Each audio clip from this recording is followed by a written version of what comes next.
welcome to Buckthorn. Get the buck out of here. My name is Jim Cocken. You may remember you from such informative films as Burning Down the Burr Oak and Leafy Spurge, the herpes of the nature world.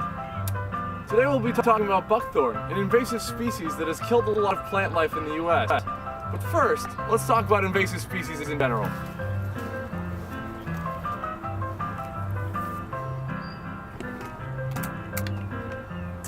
Invasive species are transported by human activity, whether it is intentional or accidental. Buckthorn low-lying moist areas and forests.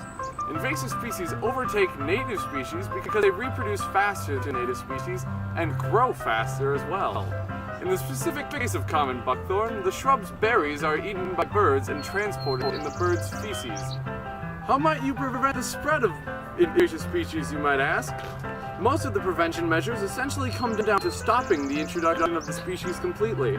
This can be done by blocking the species' passages by which they arrive, such as transportation of ballast water, transportation of horticultural plants, and wooden packing materials. Now, you may ask, what makes the plants so deadly? Invasive species reproduce quickly, grow fast, and are harmful to native species. It's all buckthorn, an invasive species with a competitive advantage over all the native species. I'll teach you how to identify and destroy it. Now, just some background info. Buckthorn is an invasive species, native to Europe. However, it was transported to North America as a decorative head shrub. The plant itself, though, has very little use. The plant itself, though, is very, very difficult to kill with its vigorous growth, and it also prevents sunlight from reaching the bottom of the floor of the forest in order for other plants to grow. The shade is the most damaging aspect of the plant because it prevents light from reaching the native tree saplings below the thorns. Also, interestingly, the berries are very, very basic, providing no good soil for the tree to take hold in. Hey mister, how do I know if I'm dealing with buckthorn? Well, Timmy, it's pretty easy. Common buckthorn is identified by its egg-shaped leaves.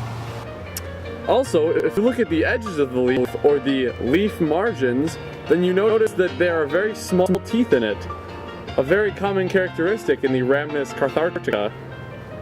Also, if you look at the lines in the leaf, called the veins, then you notice that common buckthorn usually has 3 to 5 pairs of veins. Well, that's sure easy, mister. Are there any other traits used to identify buckthorn? Well, of course there are, Timmy. If you run your hand up and down the shaft of the buckthorn, then you notice that there's a thorn at the very, very tip. Be careful you don't hurt yourself, it's very sharp. Also, if you look at the arrangement of the leaves, you see that they're always placed directly across from each other, like a reflection. Chris, mister, that sounds a lot like geometry. I hated geometry. Yuck.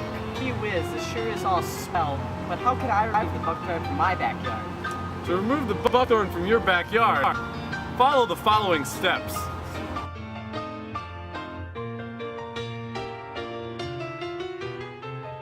Moisten the soil to ease removal of small saplings.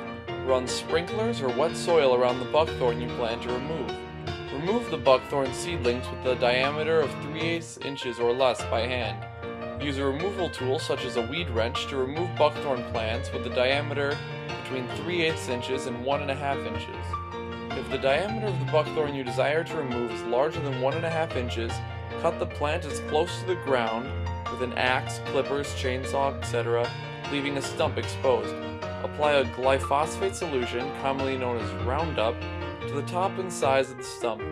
Apply by using a paintbrush, wick applicator, or low-volume sprayer.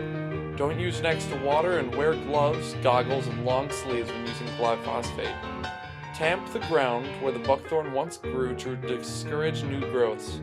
Dispose of buckthorn remains properly. Contact your county or high school custodian regarding brush pickup days. Once the buckthorn is gone, replace the empty space with new native vegetation. So mister, once the buckthorn's gone, what can I do to prevent it from coming back?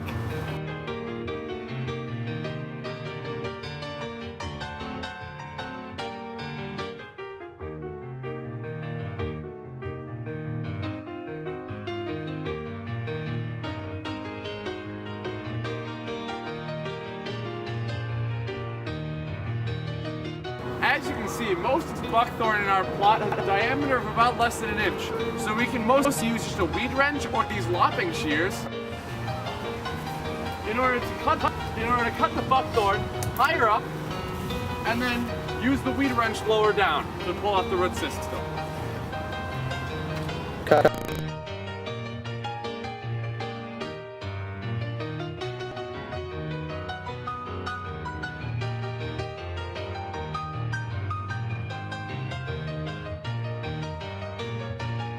Yeah!